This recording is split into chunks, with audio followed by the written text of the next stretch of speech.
Hey, I'm golf broadcaster Matt Adams. The updated and expanded second edition of my book, The Golf Round I'll Never Forget, Golf's Biggest Stars Recall Their Finest Moments, is now available. Readers can expect to march with Arnie's Army at the 1960 U.S. Open, relive Jack Nicklaus's remarkable 1986 Masters win, and be amazed by the Tiger Slam. The Golf Round I'll Never Forget, Golf's Biggest Stars Recall Their Finest Moments. Pick it up where fine books are sold, including BarnesandNoble.com and Amazon.com.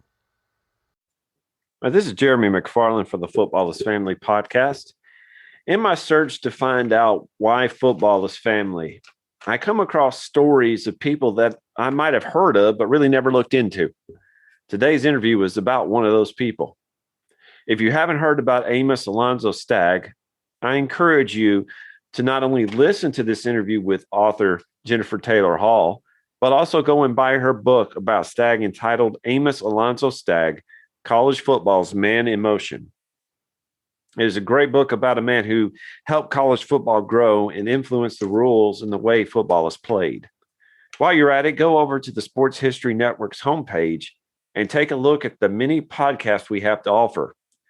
We have a lot of talented people working to give you sports history at your fingertips. You can also follow me on Twitter at Jeremy_McFarland or on the Football is Family Facebook page. And we have a sponsor this week. Gerard Butler, Marina Baccarin, and Scott Glenn star in the Rotten Tomatoes certified fresh, pulse-pounding disaster thriller Greenland. When a planet-killing comet races towards Earth, a father and his family make a perilous journey to their only hope for sanctuary while encountering the best and worst in humanity as the countdown to global apocalypse approaches, zero. Own Greenland today on digital, Blu-ray, and DVD, which includes deleted scenes, featured commentary with director Rick Romanois, and much more. And we're back to Football is Family podcast, and I have a great guest, one I've been looking forward to for about a month now, I believe, something like that. In this COVID time, you lose track of time. Would you like to introduce yourself? Well, hey there. My name is Jennifer Taylor Hall, and I am the author of Amos Alonzo Stagg, College Football's Man in Motion. Now, I'm sure you've said that title a lot, and you probably had to explain who Amos Alonzo Stagg is to several people. If you were to give it a Twitter handle or a Twitter statement, just in a few characters, who is Mr. Stagg? Well, he's the grand old man of football. Okay. He for people who know college football and really appreciate the history of college football, they know his name, and I'll include myself in this group. I had heard his name and I knew of him through other biographies I had read, but I didn't really know the significance of his contributions to the game. And because he was part of the early days of football, his contributions were legendary, and he really helped shape the game. And the game that we know today is due in large part to the contributions he made in the late 1800s, early 1900s. Now, when you say early football, you're talking about early football. I am. I'm talking about the emergence of football from rugby. The 150-year anniversary that we celebrated. Thank you, ESPN, last year. He was part of that. He came along soon after that inaugural game. And of course, he was at the University of Chicago. And at that time in the 1890s, believe it or not, Chicago was a powerhouse. They were instrumental in bringing football from the East, where it had become very popular at schools like Harvard and Yale. But he really brought it to the Midwest. And of course, I talk in the book about this. He helped form what became the Big Ten. It was the Western Conference originally, but schools like Michigan and Ohio State were yearly opponents of the University of Chicago. And again, that was in large part due to Mr. Stagg and his status as a leader among those coaches. Now, in this book, you chronicle a lot of stories, and I have a few I want to bring up that I just thought, I'm sure you've done plenty of interviews where you talked a lot about his football contribution, but there's several things in here that just, my goodness, it's amazing. The first thing is he was born in 1862. Is that correct? That's right. And he died in 1965? That's right. So he lived through the Civil War, right? The Spanish-American War, World War I, World War II, and part of the Cold War. That's correct. Now, to me, I'm a historian. If I had done it right, I would have got a double major in college with history. I didn't do it right, but I almost did it. That to me is more fascinating than the football aspect, that he saw all this. Right. And in the book, I mentioned that his life spanned the presidencies of Abraham Lincoln and John F. Kennedy, which is stunning when you think about it. He lived to be 102, and he was alive at the time of the Emancipation Proclamation. He was an infant, and he outlived John F. Kennedy. An interesting little note, I tell the story of one of his players. His name was Wayne Harden. And Wayne Harden played for Mr. Stagg at College of the Pacific in the 1940s. Well, college football fans will know the name Wayne Harden for his days coaching at the Naval Academy. He was Roger Staubach and Joe Bellino's coach when they won the Heisman. And it was actually the game in 1963, the Army-Navy game was played it was scheduled to be played right after President Kennedy was assassinated, and Coach Harden didn't want to play the game out of respect to the late president. But Mrs. Kennedy insisted. She said, my husband would have wanted the game to be played. Please play it in his honor. And so they did. And I had the opportunity to interview Coach Harden, and he shared that story with me. Wow.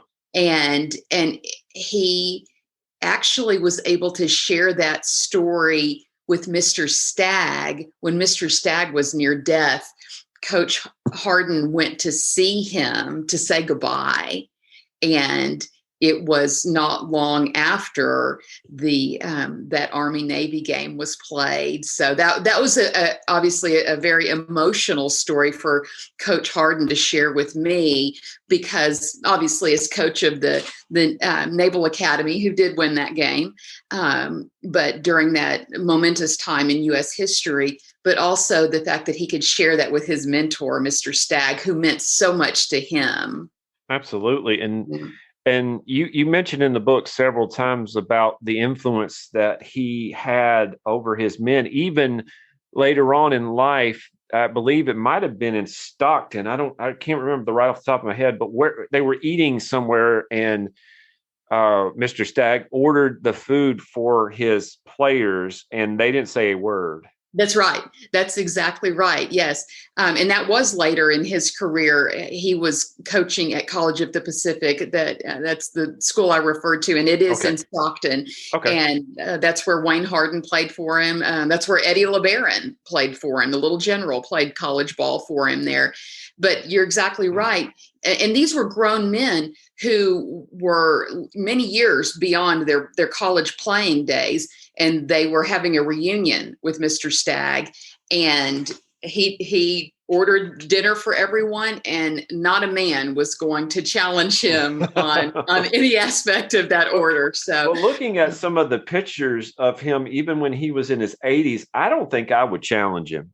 No. Now you said that he lived up to 102, right. And he did that because you said he was the man in motion. The cover picture, he was 80. That's right. 82, I believe. 82. Yes. Mm-hmm. And he is still running. In my research, I discovered that he ran 2 miles a day well into his 80s. That was just part of his daily routine. Huh.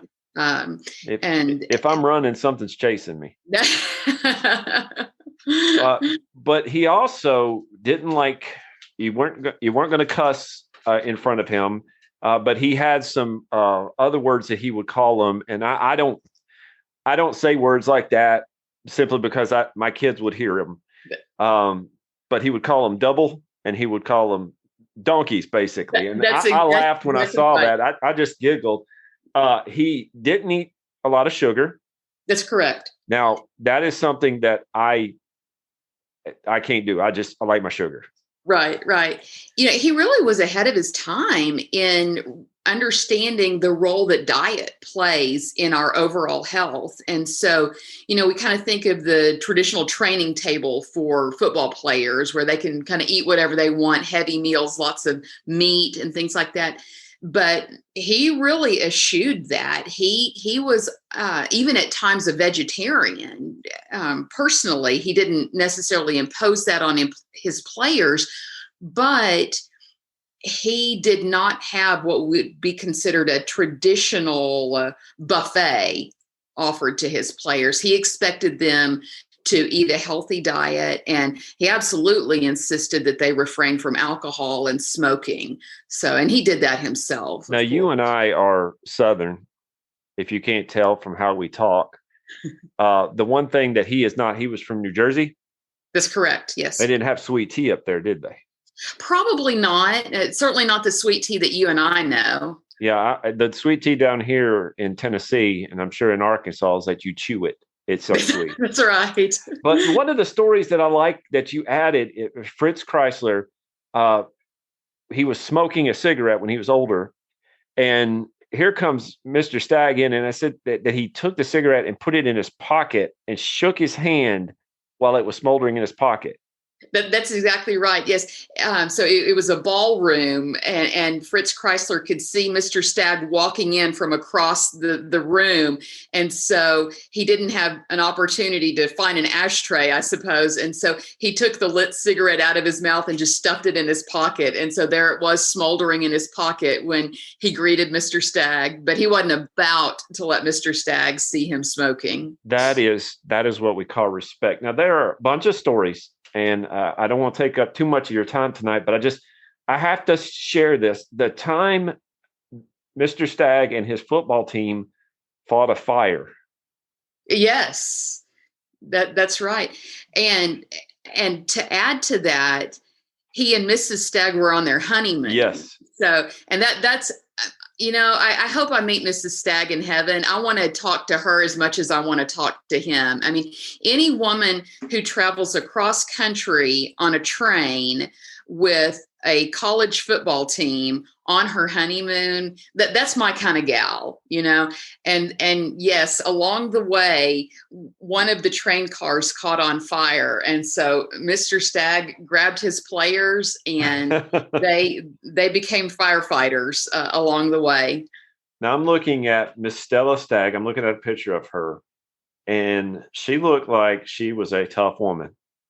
I think she probably was, but she was quite petite. And another Wayne Harden story that I have in there, he remembers her. And keep in mind, when he played for Mr. Stagg was in really the twilight of his career. He was in his 80s coaching at College of the Pacific. And Mrs. Stagg was a few years younger, but she was, into her 70s. She was there at practice. She was there on game day in the stands, charting everything. But one particular day at practice, she was out there on the sidelines with her notepad taking notes. And this was during Harden's freshman year. And so all of the other players persuaded him to go over and ask Mrs. Stagg exactly what she was doing. And he was quite reluctant to do it, but under pressure from the upperclassmen, he went over there and he said, Mrs. Stagg, the fellows and I are just wondering what you're doing here. And he said she didn't miss a beat. She looked up at him and said, "Young man, I'm just trying to decide if you're going to play on Saturday." That's a game breaker right there. That's right. And he said she was no nonsense. And he didn't doubt for a minute that whatever she said based on what she witnessed in practice was going to inform what Mr. Stagg did on Saturday. So they met, Mr. and Miss Staggs. They met in at Chicago. She was a basketball player. That's right. She was a student and a student athlete.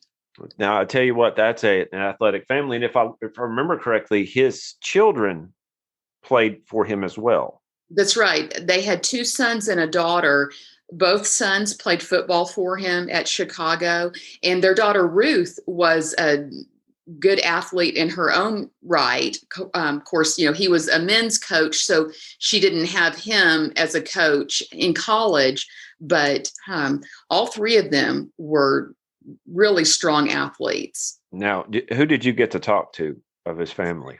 So I was able to talk to 2 of his grandchildren, or their grandchildren, who are in their 90s now. Oh, wow. So, but one of the granddaughters, she's actually the daughter of Amos Alonzo Stagg Jr. Okay. And so remember, you may remember this from the story. Alonzo Stagg Jr. was the head football coach at Susquehanna University in the late 40s and into the 50s. And about the time that Mr. Stagg Sr. was coming to the end of his career at College of the Pacific, he really didn't want to hang it up. And so Stagg Jr. asked his dad and mom to come to Susquehanna and help with the football team. And of course, Mr. Stagg Sr. wasn't about to pass up an opportunity to continue coaching. So they actually moved from Stockton to Susquehanna, and they lived there during the football season with Alonzo Jr. and his family. And it was his daughter I was able to interview. So she knew her grandparents quite well because she was in college there while her father and grandfather were coaching the football team and living in their home during football season, because they maintained their home in Stockton in the off season. So she had some great stories to tell. Well, that's pretty neat. That it's nothing like having the personal connection. Couple questions here. What does Notre Dame owe the University of Chicago?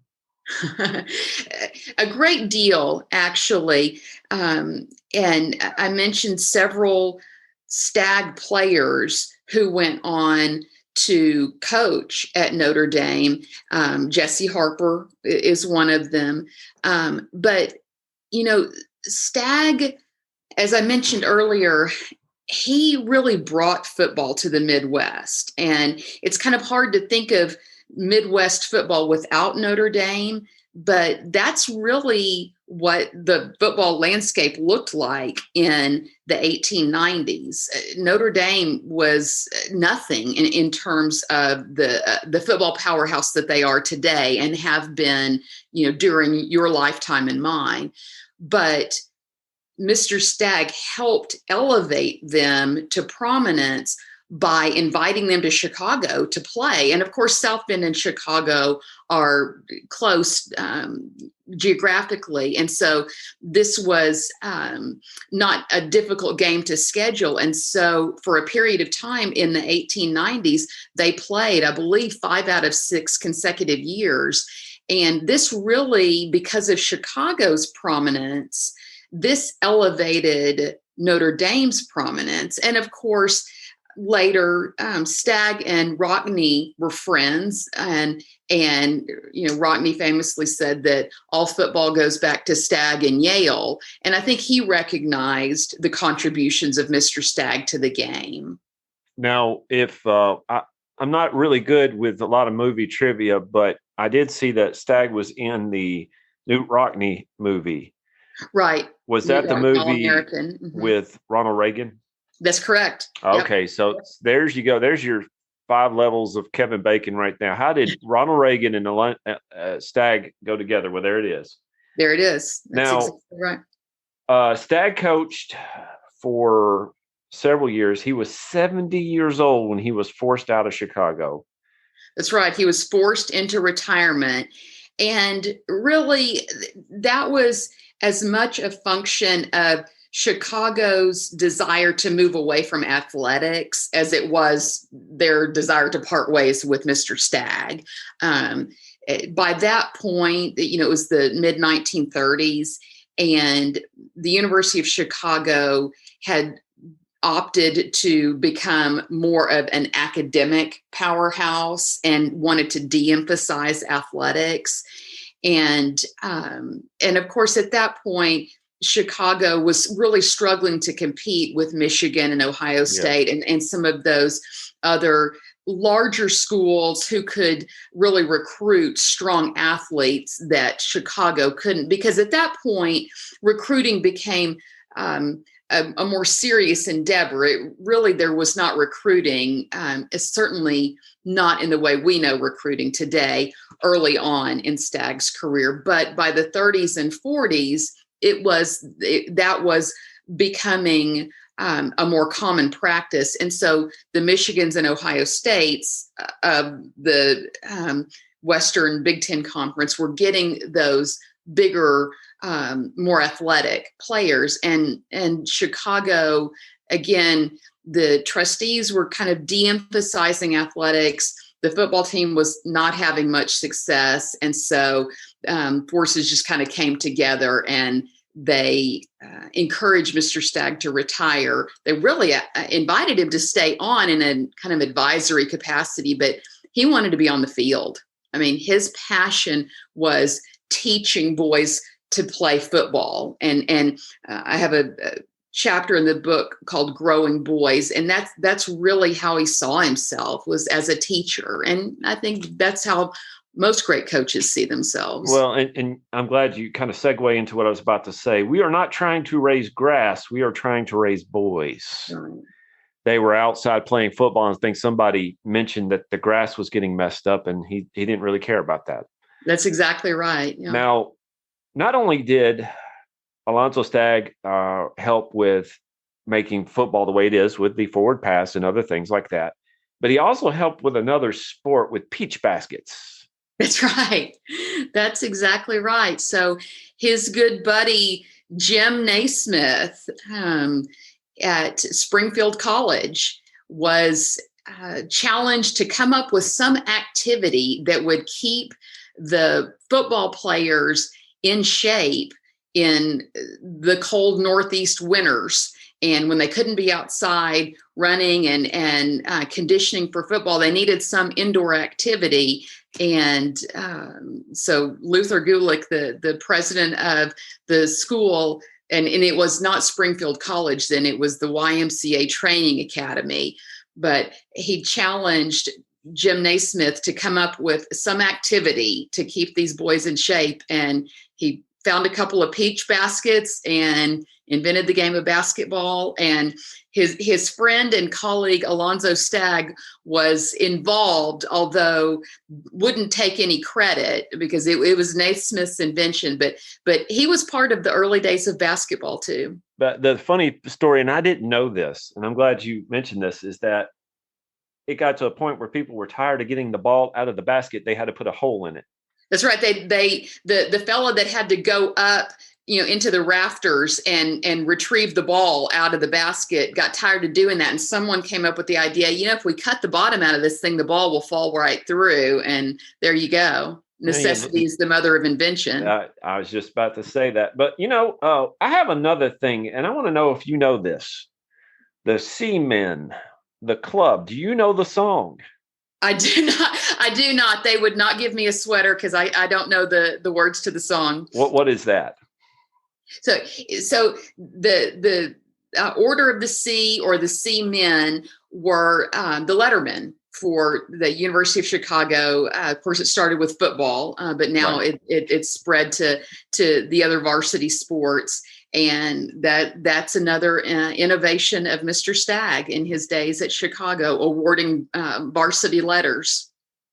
Let me say this book opened my eyes to stuff I didn't know, or I heard of, but I didn't know who did it. It's obviously a passion to you, and you can tell how much you like it. But one more story, and then I've got a question for you. The first player drafted by an NFL team was from the University of Chicago, Jay Berwanger. Okay. Now, I've heard it in a book I read, Eisenberg's book, The League. He mentions that, and I was like, okay, I've heard this name before, but I didn't realize he was from Chicago. He was, and first Heisman Trophy winner also. Yes, and Stagg had a part in that, helping that get off the ground. Well, to an extent, I would say he was there. Jay Berwanger's freshman year. And of course, at that time, freshmen didn't play on the varsity team, but Berwanger was on the freshman team during Stagg's last year coaching at Chicago. So they did have that connection. But by the time Berwanger won the Heisman as a senior, Mr. Stagg was at College of the Pacific. No, he did not play in the NFL because of, I want to say, $1,500 difference.